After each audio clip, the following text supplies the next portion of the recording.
찬송가가 413장 내 평생에 하는 길 순탄하다. 한번 찬송가를 찾아보면 그 작사자가 누굽니까? 스태포드라고 한번 찾아보십시오. 이분이 변호사예요. 우리 모처럼 가족들과 유럽 여행을 가지고 뉴욕항을 출발해서 이제 영국 그 해에 도달했을 때 안개 때문에 두 배가 충돌해서 226명이 바다에 빠져 죽었습니다. 그때 이 스태포드 변호사의 4명의 자녀가 빠져 죽었어요. 여행 갔다가 4 자녀를 못 잃고 돌아왔을 때 이웃들이 찾아와서 위로의 말을 전합니다. 얼마나 상심이 크십니까? 힘을 내십시오. 했을 때 이분의 대답이 내 영혼은 평안합니다.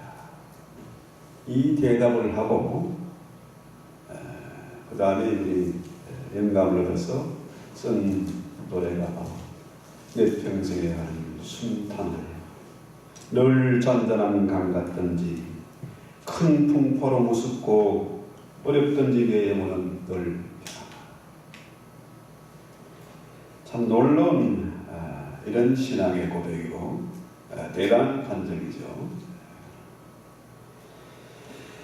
19절에 보니까 제자들이 성경 말씀 함께 보세요.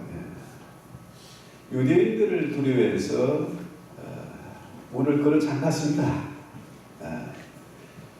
정말로 주님을 철석같이 믿고 지금까지 따라왔는데 주님이 십자가에 체험됐습니다.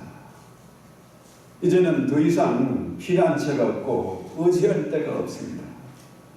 문을 단단히 걸어 잠고 있는데 주님이 그에게 찾아오셨어요. 문을 잠갔는데 유령처럼 사람이 쑥 들어와서 너에게 평강이 세울지어다. 얼마나 제자들이 놀랐겠습니까? 이거 귀신인가 사람인가? 문을 열고 들어온 게 아니고 그냥 제가 딱 들어오듯이 그냥 들어왔습니다.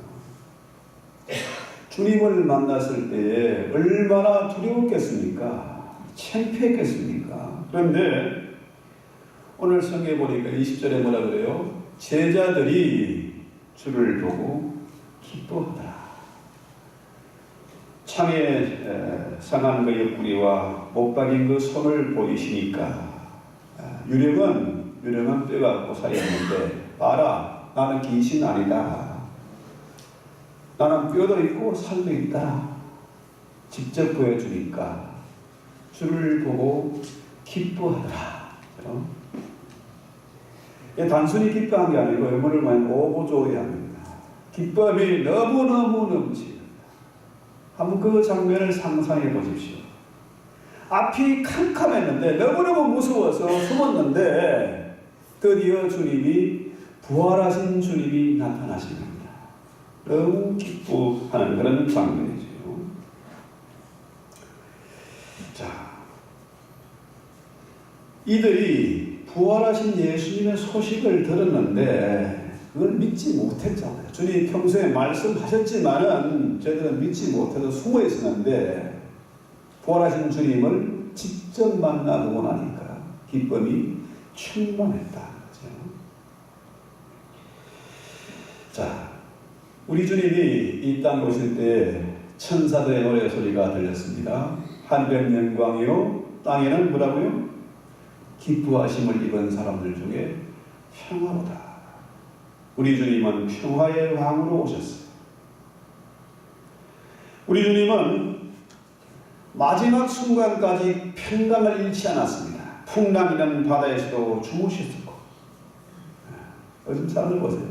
하도 예민해가지고 위에 미청의 소리 층간소음 해가지고 싸움 나고 살인도 나고 막 그러지 않습니까? 근데 우리 주님은 풍랑이는 바다, 배가 뒤집힐 것 같은 그런 상황에서도 주무시고 법정에 와서도 당당하게 평안을 잃지 아니하시고 십자가상에서도 평안을 잃지 하신 그 주님이 마지막에 지금 이 장면에 뭡니까? 부활하신 주님이 우리에게 전한 말씀입니까? 너희에게 평강이 있을지어다. 그분은 진짜로 평화의 왕이십니다. 평안을 주시러 오신 그런 분이십니다. 바울 사도도 늘 어떻게 했습니까? 골로새 교인들에게, 고린도 교인들에게 뭐라고 했어요? 너희에게 은혜와 평강이 있기를 원하노라. 대제사장인 그 아론이 축도할 때도 뭡니까? 너희에게 은혜와 평강이 있기를 원한다. 근데 우리 주님이 주시는 이 평안은 세상이 주는 것과 다르지 않습니다. 과거의 죄가 용서를 받고 현재의 고난이 극복이 되어지고 미래가 확실히 보장되는, 천국이 영원히 보장되는 그런 평안입니다. 세상이 줄 수도 없고 뺏어갈 수도 없는 그 평안을 주시기 위해서 그분은 자기 몸을 십자가상에서 제물로 드리겠죠. 그 하가 두 사람이 마음의 평안이 어떤 것이냐, 이제 어른을 그림으로 이제 그리기로 하고, 한 사람은 햇빛이 쫙 비치고 숲속에 또 그 호숫가에 그 정말 반짝반짝하는 그 놀라운 평화스러운 그 모습을 그렸습니다. 다른 하나는 물보라 일으키며 천둥 같은 소리와 함께 떨어진 그 폭포수를 그렸어요. 거기에 자작나무가 있고 그 폭포수에 물이 흠뻑 젖은 로빈새, 참새보다 조금 큰, 흔히 볼 수 있는 새 아닙니까? 가슴이 좀 갈색이고 조그만 이쁜 새. 이 새가 자작나무의 둥지를 들고 알을 품고 있으면서 조금도 흔들지 않는 절벽 가운데 흔들 그 고요한 모습, 이것을 평안으로 나타냈습니다. 여러분, 세상살이가 참 만만치 않잖아요. 인생이 만만치를 않습니다. 내일 무슨 일이 생길지 모르고요. 어떤 일을 당할지도 모르고. 최근에 그 한인사회에 큰 뉴스가 났죠. 교회 오다가 이 장로들이 운전하다가 앞을 보지 못하고 추돌사고 난 그 장면을 보지 못하고 갑자기 브레이크를 밟으면서 비켰는데 가드레일을 들어갔고 그 부인이 안전벨트 안 매고 뛰쳐나가고 그 뛰쳐나간 분을 자기 부인을 자기 차로 갈아버렸습니다. 부인이 죽었습니다. 보상도 못 받고 과실치사로 이끌리는 그런 끔찍한 일이 일어났습니다. 교회 가라, 예배하라.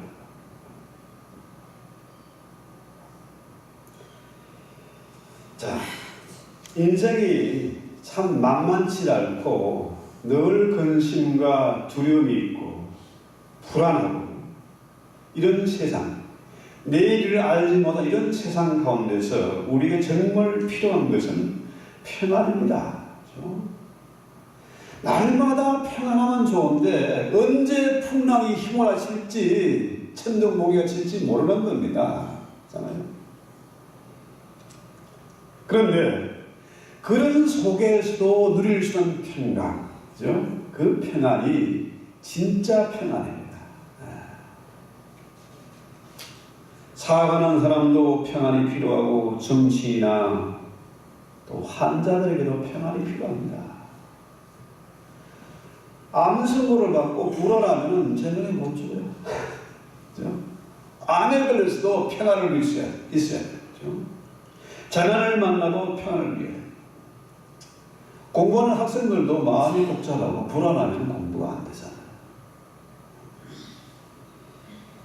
근데 우리 주님은 당신의 자녀들이 세상의 파도와 그 환난으로부터 주님에게 와서 내가 내게 주는 평강 누리기를 원하세요.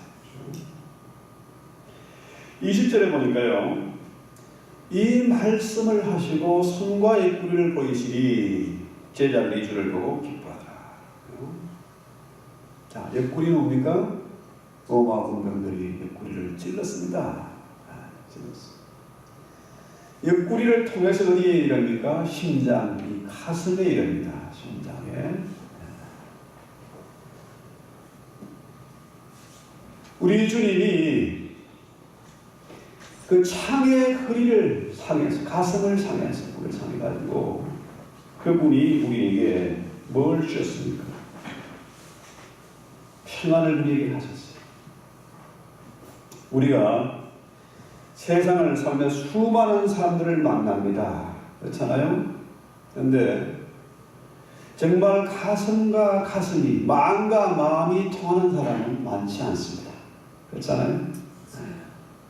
근데 우리 주님이 자신의 옆구리를 상해서, 그렇죠? 하나님과 우리가 서로 통할 수 있도록, 가슴과 가슴이 통할 수 있도록 그렇게 만드셨어요. 성령을 보내서, 그 성령을 통해서 하나님과 우리가 아빠처럼, 히브리어나 헬라어나 영어나 한국말의 아빠가 똑같잖아요. 똑같이 아빠입니다. 하나님이 우리의 아빠. 이 십자가 옆구리 사건을 통해서 하나님과 통할 수 있는, 우리가 하나님의 자녀가 되는 그런 선물을 우리에게 주시는 것이죠. 그렇습니다. 이 길이, 주님 가신 그 길이 결코 평탄한 길이 아니었잖아요. 손과 발에 못 박히고 옆구리가 상한 제자들에게 직접 그 못 박히는 손과 옆구리를 보여주지 않으셨습니까? 다시 말해서 우리 인생도 결코 만만하지 않다. 야곱이 고백했던 것처럼 정말 험한 세월을, 130년 험한 세월을 보낼 수밖에 없었다. 마찬가지입니다. 우리가 험한 인생을 살아왔던 것처럼 우리 자녀들 또한 그런 세상을 살 것이고, 무슨 일을 만날지 모르지만은 우리가 정말 필요한 것은 주님이 주시는 평안이다.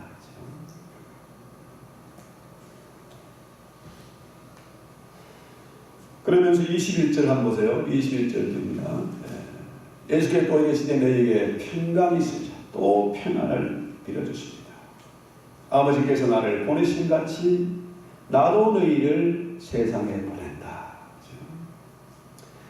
우리 주님이 보냄을 받은 자로서 인생을 사신 것처럼 우리 또한 주님으로부터 또다시 보냄을 받았습니다. 보냄을 받은 자로서의 사명을 감당해야 된다는 거죠. 그러니까 내가 너희에게 이르노니 너희에게 평강이 있을지어다. 평안을 주시는 목적이 뭡니까? 우리의 책임을 자각시키는 그런 말씀이세요. 내가 너희에게 평안을 주는데, 평안을 주는 목적은 바로 너희가 세상에 나가서 주님 주신 명령이 뭡니까? 땅 끝까지 복음 전하는 거잖아요. 우리 교회의 표어대로, 그죠? 하늘과 땅의 모든 권세를 받은 자로서, 보냄을 받은 자로서 복음을 전파하고 저들에게 복음을 가르치고 지키게 하는 일, 그 일 하라는 겁니다. 내가 살아야, 내 마음이 평안해야, 그래야 복음을 전하지 않겠습니까? 지금 요한복음 얘기에 나오는 얘기처럼 제자들이 주님이 그 명령, 지상 최대의 명령을 잃어버리고 두려워서 달달 떨고 숨어 있으면은 복음을 전할 수가 없죠. 그렇지 않습니까? 우리에게 평안 주시는 목적이 너희가 맡은 사명을 책임감 있게 감당하라는 거죠. 그래서 오늘 우리가 기도해야 될 것은 바로 뭡니까? 바로 이 부분입니다. 22절, 그들을 향하여 숨을 내쉬게 이르시되 성령을 받아라. 성령을 테이크해라 하는 겁니다. 자, 우리가 정말로 날마다 바울처럼 기도해야 되는 게 뭐냐면은 성령 충만입니다. 성령 충만하면 마음에 평안이 있어요. 평안이 있으면은 안 될 일이 없습니다. 어떤 일, 어려운 문제도 극복할 수가 있습니다. 아까 스탠포드 변호사 그분이 얘기를 했습니다.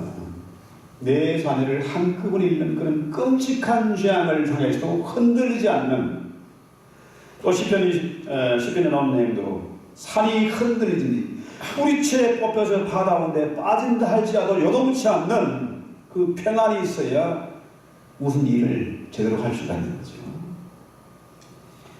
제가 목회 30년을 이렇게 하면 거치면서 깨달은 결론이 뭡니까? 내 힘으로 아무리 받은 대로 안 된다. 내 뜻은 하나도 이루어지지 않고, 그렇죠? 내가 제일 싫어하는 공부를 이 나이까지 시켜 하나님, 그렇죠? 하나님의 뜻만 영원히 이루어져요. 하나님의 뜻. 내 뜻은 하나도 안 이루어져요. 저도 편안하게 여행도 좀 다니고 낚시도 좀 하고, 제가 10몇 년 동안 낚시대 한 번도 못 가요. 내가 하고 싶은 일을 못합니다. 그렇죠? 왜? 하나님의 뜻을 분명히 받았기 때문에, 그 일을 이루어야 되기 때문에 기도할 수밖에 없는 거죠. 내 힘으로 안 되기 때문에 성령의 능력을 힘구해야 하는 거죠. 그러잖아요. 우리가 신앙생활을 하지만요, 성경이 안 믿어지는 분들이 많지 않습니까? 교회에 참 희한한 사람이 많습니다.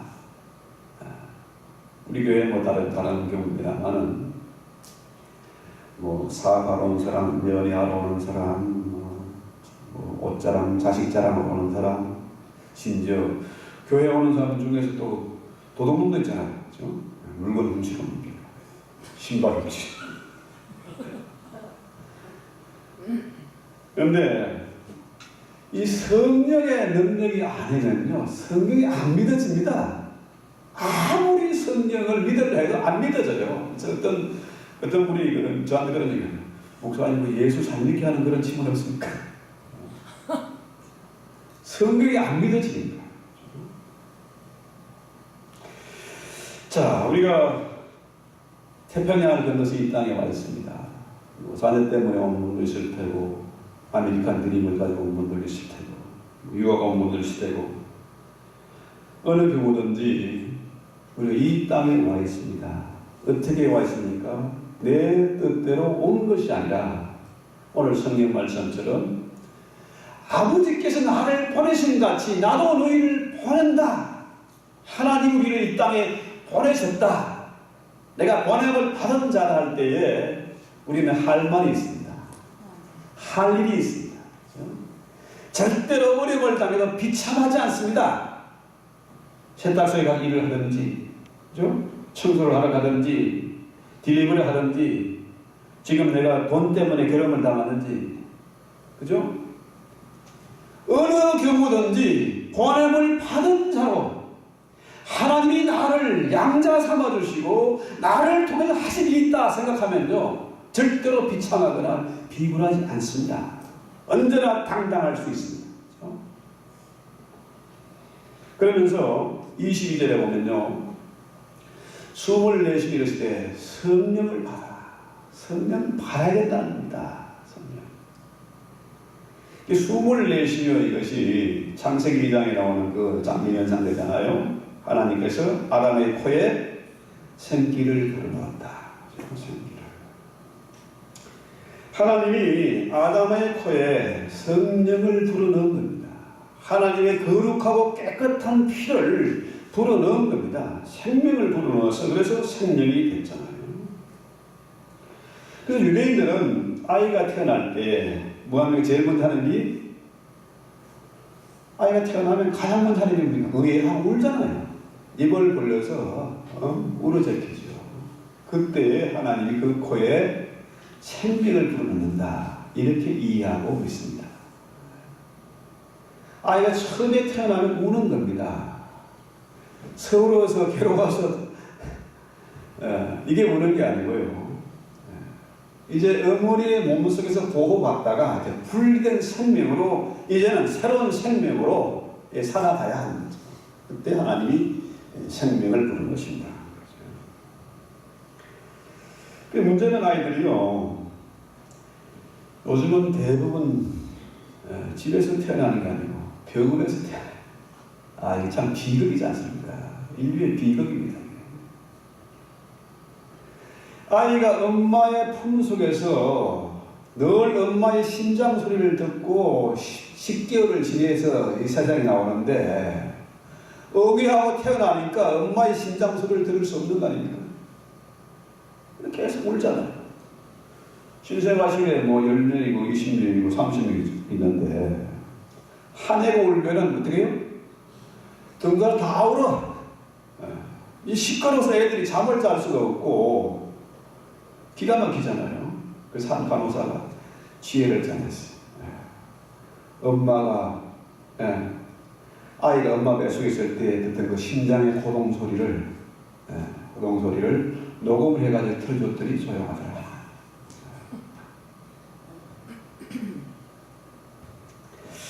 자, 아이들이 어머니의 심장 소리를 듣고 심장의 박동 소리를 듣고 평안을 누리는 것처럼 이 성령은 하나님과 통하는 겁니다. 하나님과 통하는 그 박동 소리. 이 성령의 음성은 믿는 자에게만 들리는 겁니다. 그래서 성령을 바라요. 성령 충만해야 주님의 그 평안을 누릴 수가 있습니다. 문제는 갈라디아서 5장 17절에 보면은 육체의 소욕은 성령을 거스리고 성령의 소욕은 육체를 거스리니 이 둘이 서로 대적해서 서로 싸워서 너희의 원하는 것을 하지 못하게 한다. 참 인생이 내 마음대로 되면 얼마나 좋습니까? 그렇죠? 근데 내 뜻대로 되지 않는 이유가 뭘까요? 누구나 성공하고 싶고 누구나 공부 잘해서 우등생 되고 싶고 한데 왜 안 됩니까? 육체의 소욕과 성령의 소욕이 서로 충돌하는 겁니다. 하지 못하게 망하게 하는 거예요.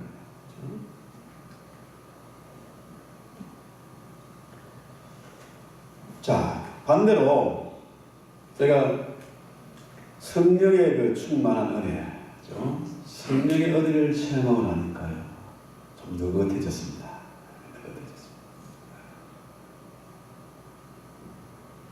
왜? 성령은 실수가 없습니다. 성령은 능력이 있습니다. 성령은 정확합니다. 그러니까 내가 지금 힘들고 어려워도 하나님의 뜻은 반드시 이루어집니다. 지금 순간에 지금 힘들고 괴롭고 정말 손에 엄청 보는 것 같지만 하나님의 은혜는 뭡니까? 모든 것이 합력해서 선을 이루게 만드십니다. 이걸 믿으니까 조금 느긋해졌어요. 성령은 약한 자를 강하게 합니다. 슬픔에 빠진 자를 위로하고 기쁘게 만들어줍니다. 아주 냉혈적인 그 차가운 인간을 따스한 사람으로 만들어줍니다. 무식한 자에게 지혜를 주시고 교만한 사람은 겸손하게 만들어주십니다. 두려워 떨던 사람, 겁 많은 사람을 담대하고 용감한 사람으로 만들어줍니다. 그래서 우리는 성령을 받아야 됩니다. 사명 감당하기 위해서는 성령을 받아야 됩니다. 이 마귀란 놈은 어떻게든지 우리를 어떻게 해요? 하고 싶은 일을 방해하고 못하게 하고 결국은 파멸을 시켜서 지옥으로 몰고 가는 거죠. 유다서 1장 19절에 보면요, 이 사람들은 분열을 일으키는 자며 육에 속한 자며 성령이 없는 자다. 교회에 여러 종류의 사람이 있는데 교회가 시끄럽게 하고 싸움을 일으키고 분열을 시키는 사람은 어떤 사람이냐? 성령이 없는 사람이다. 참 불쌍한 사람입니다. 주일날 꼭 불치도 못 가고 놀러도 못 다니고 교회에 와가지고 싸움을 일으키니까 얼마나 불쌍한 사람. 심지어 목회자들도 성령이 없는 사람이, 성령을 믿지 않는 사람들이 있습니다.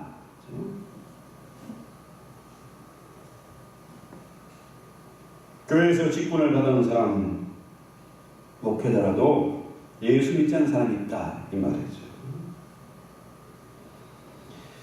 자, 그래서 23절을 우리 해보십시다. 너희가 네 죄든지 사하면 사해질 것이고 네 죄든지 그대로 두면 그대로 있다. 참 난해한 구절인데요. 그래서 천주교 사제 신부님들이 이것을 자기들의 건세로 착각하는데, 이 사제의 건세는 내가 주님 앞에 회개하면은 우리 주님께 너희의 모든 허물과 죄를 다 덮어주시고 용서하시고 깨끗하게 만들어주신다는 이 놀라운 그 사제의 은총을 선포하는 권세가 교회에게 있다.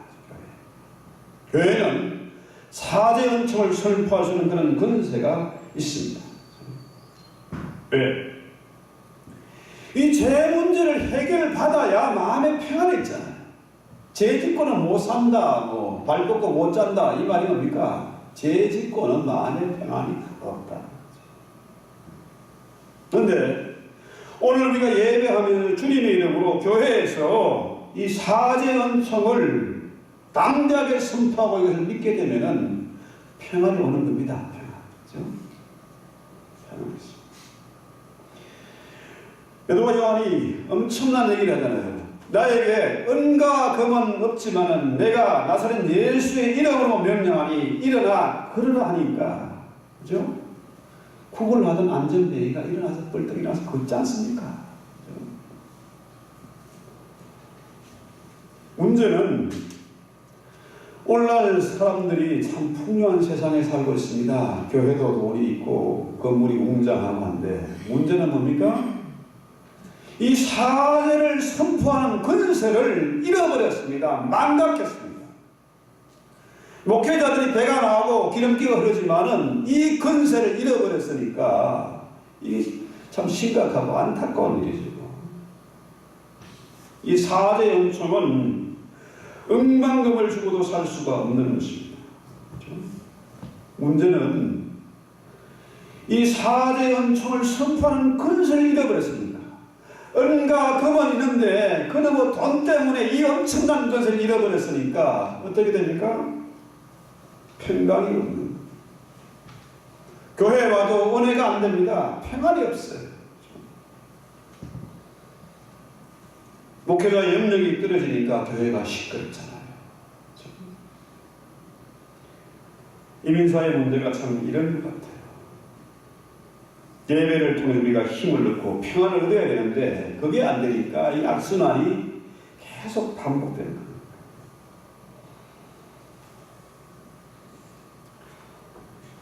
우리 주님이 우리에게 주신 은혜와 축복이 엄청나게 참 많은데요. 그 축복 중에 하나가 어떤 문제가 닥치고 어떤 염려와 근심도 우리가 아무 상관없이 살 수 있는 특별한 거 있지 않습니까? 너희 모든 염려를 주께 맡겨버리라. 밤잠 못 이루고 내가 아무리 끙끙대고 안 되는 그 일도, 그 문제도 주께 맡겨버리라. 그렇죠? 우리의 모든 염려와 근심, 모든 문제를 맡아주시는 하늘 아버지가 계시다. 그렇죠? 세상 사람들이요, 피곤에 쩔어 있습니다. 얼굴에 근심이 가득하고 기쁨이 없어요. 지쳐 있습니다. 마음속에 평강이 없습니다. 그러니까요, 삶이 얼마나 복잡하고 피곤합니까? 되는 일이 없잖아요. 온갖 병이 다 생기지 않습니까? 옛날에는 배고파서 못 사는, 지금 뭡니까? 마음이 고픈 거라. 사람이 이 병원마다 사람이 넘쳐나고 온갖 종류 약이 얼마나 많이 생겨나지만 치료할 방법이 없습니다. 그만큼 염려는 무익한 것이고 해로운 것이고 암이고 독입니다. 그렇죠? 영혼을 흔들게 하는 것입니다. 근데 오늘 하나님 말씀합니까? 너희 모든 염려와 근심을 주께 맡겨버리라. 우리 주님이 우리의 피난처가 되십니다. 그분이 우리에게 최고의 선물을 주는데 뭡니까? 평안입니다. 우리에게 최고의 평안의 선물을 주시기 위해서 그분은 십자가를 지시고 그 선물을 주시기 위해서 우리에게 뭡니까? 성령을 부활하셔서 성령을 보내셨잖아요. 사람마다 평안을 원합니다. 그런데 평화가 없어요. 세상에는 평화가 없습니다. 오직 우리 주님이 십자가를 지고 부활하셔서 보내시고 성령에 충만하고 있는 자, 그런 자만 평안을 누릴 수 있습니다. 그런 사람만 평안 느긋합니다. 세상 사람들은 조급하잖아요. 참지 못하고 기다리지 못하고 잠 못 이루고 뭘 해보려고 하는데 되는 게 없습니다. 내 마음속에 성전이 건축되어야 된다. 다윗이 전쟁을 많이 했습니다. 피를 많이 흘렸어요. 그렇지만 그의 신세는 늘 쫓기고 전쟁터를 누비고 다녔습니다. 그런데 그 아들 솔로몬은 어떻게 해요? 그 이름이 살롬입니다. 내가 이 주부에 그 살롬에 써놨지 않습니까? 살롬 뭡니까? 평안입니다. 평안. 어린아이가 막 품속에 있을 때 우리는 평안. 그 평안. 내 마음속에 성전 건축이 됐을 때 솔로몬이 성전을 건축하고 태평성전을 누리고 부귀영화를 누렸던 것처럼 성전 건축이 되면 평안을 누리게 되죠. 자, 진정한 평안을 원하십니까? 주님의 평강, 풍랑이는 바다에서 주무시는 그 평강, 십자가에서 누리는 그 평안을 원하신다면 오늘 이 시간 주님의 말씀대로 숨을 내쉬며 이러시되 너희가 성령을 받아라. 성령 받으면, 성령 받으면 이 말씀이 믿어지고 성령만 받으면 내 마음속에 강같은 평화가 흐르는 거죠. 아까 스탠포드 변호사 얘기를 잠깐 했지 않습니까? 내 자녀를 한금을 잃은 그 속에서 내 영혼은 편하다. 편하다. 그런 찬송을 할 수가 있을 것입니다. 이 찬송하고 기도합시다. 사도행전 12장